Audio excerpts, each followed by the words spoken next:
Hello friends, स्वागत है आपका सभी के टू जेड में। ये जो वीडियो है क्लास 11th में जिनका आज एग्ज़ाम हुआ था साइकोलॉजी का, और इसके बाद मैथिली का भी हम आपको देंगे कुछ क्वेश्चन का आंसर। तो साइकोलॉजी का आपके साथ आंसर डिस्कस करने जा रहे हैं, और एकदम निश्चित रूप से मान के रखिए जो आंसर बताने आ रहे हैं वो लगभग 99% सब सही है। कोई तरह का दिक्कत और टेंशन का जरूरत होगा नहीं। आप जो भी आंसर लगाएं आप अपना मिला लीजिए, और फिर भी अगर किन्हीं को कोई डाउट रहेगा तो आप कमेंट करिएगा तो हम आपको जवाब देंगे। तो देर नहीं करते हैं, शुरुआत करते हैं इसको। आप लोग ध्यान से इस वीडियो को देखिएगा, और ज़रूरत पड़े तो आप लिख के भी रखिएगा, बाद में ही काम आएगा आपको। तो ठीक है, शुरू करते हैं। पहला क्वेश्चन था कि अव्यक्त अधिगम में किसका योगदान सराहनीय है। तो आप इसका आंसर अगर टॉलमेन लगाए हैं तो बिल्कुल सही आंसर इसका 1 का बी होगा। दूसरा क्वेश्चन था अंतर्दृष्टि अधिगम के प्रतिपादन कौन थे। तो कोहलर अगर आपने आंसर लगाया है 2 का ए तो सही है। क्वेश्चन नंबर 3, पहले सीखी हुई अनुक्रिया के चिन्हों को मस्तिष्क में प्रदर्शित होने को क्या कहते हैं। तो इसे विस्मृति कहते हैं। तो 3 का आंसर होगा बी। 4 में है विस्मरण एक निष्क्रिय मानसिक प्रक्रिया है, यह कथन किसका है।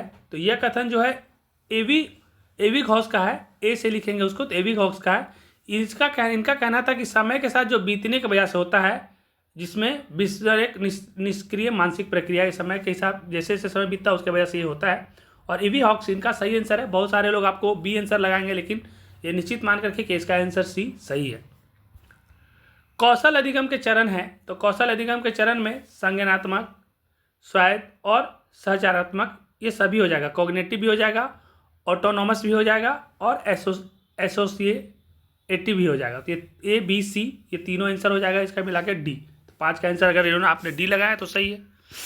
फिर है प्रेक्षणात्मक अधिगम के प्रतिपादक थे। तो बंडूरा का अगर आपने टिक लगाया है तो बिल्कुल सही है। 7 का आंसर 6 का आंसर सी होगा। और किस अधिगम में संज्ञानात्मक अधिगम परिलक्षित होती है। तो इसमें तीनों आंसर सही हो जाएगा, यानी आंसर डी लगाएंगे। वाचिक अधिगम, अंतर्दृष्टि अधिगम और कौशल अधिगम ये सभी हो जाएगा। 7 क्वेश्चन का डिस्कस कर चुके हैं, आगे बढ़ते हैं। समरण एक प्रकार की डैश क्रिया है। तो समरण एक प्रकार की मानसिक क्रिया है।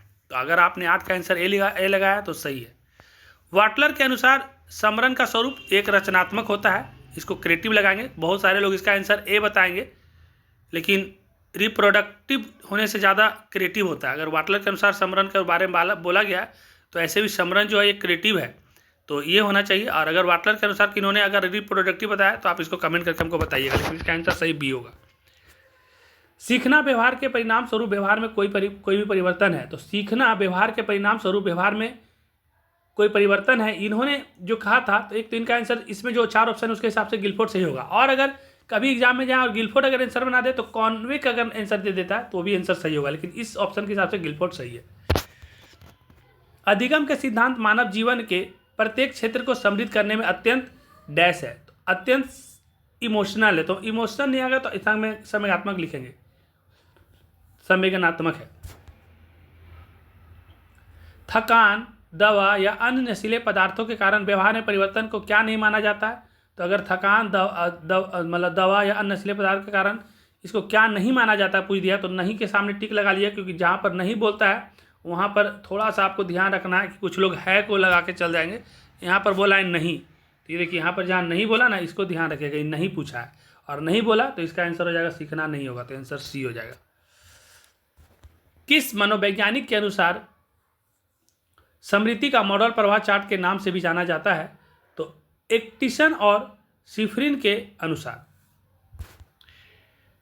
क्वेश्चन नंबर 14, चिंतन का प्रारंभ किससे होता है। तो चिंतन का प्रारंभ किसी भी समस्या से होता है। किसी व्यक्ति के द्वारा तो होता है, लेकिन चिंतन का प्रारंभ किसी समस्या से होता है। तो इसमें किसी व्यक्ति के द्वारा अगर आपने लगा दिया है तो गलत नहीं है, लेकिन इसका एग्जैक्ट आंसर होगा किसी समस्या से होता है। व्यक्ति तो सब कुछ है, लेकिन सब चिंतन थोड़ी करते हैं। कोई समस्या आता है तभी चिंतन शुरू होता है।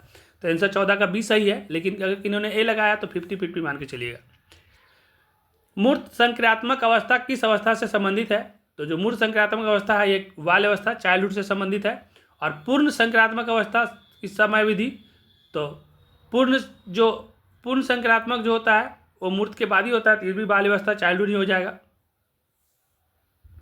क्योंकि मूर्त संक्रांतों की अवस्था किस अवस्था से संबंधित है। तो मूर्त हो गया बाल अवस्था से, और पूर्व संक्रियात्मक अवस्था तो मूर्त के मूर्त के पहले, इसका आंसर भी चाइल्डहुड, एडोल्सन।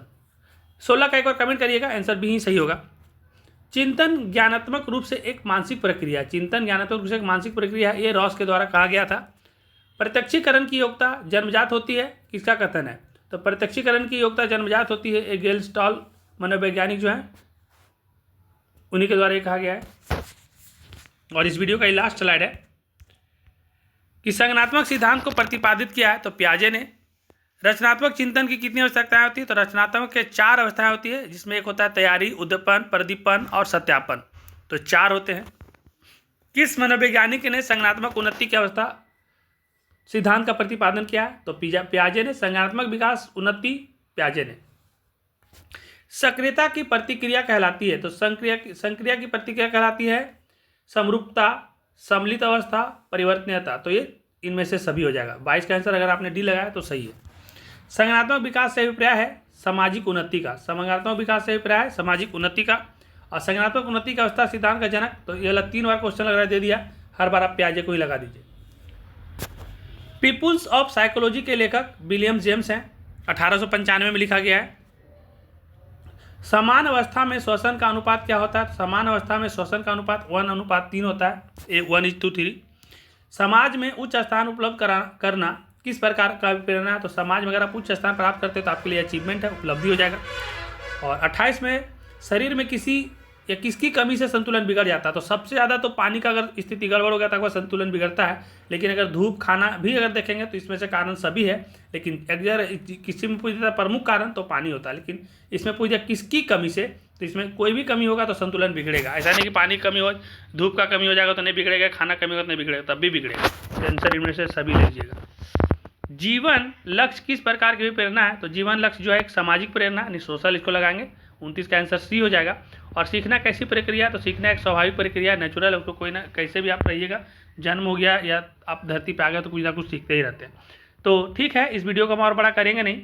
और अगर कोई तरह का दिक्कत लगे या किसी भी क्वेश्चन में अगर आपको डाउट हो जाए तो इतना परेशान होना नहीं है, आप सही से कमेंट करेंगे तो हम उसका जवाब आपको देंगे कि किसका क्या रीज़न हो सकता है।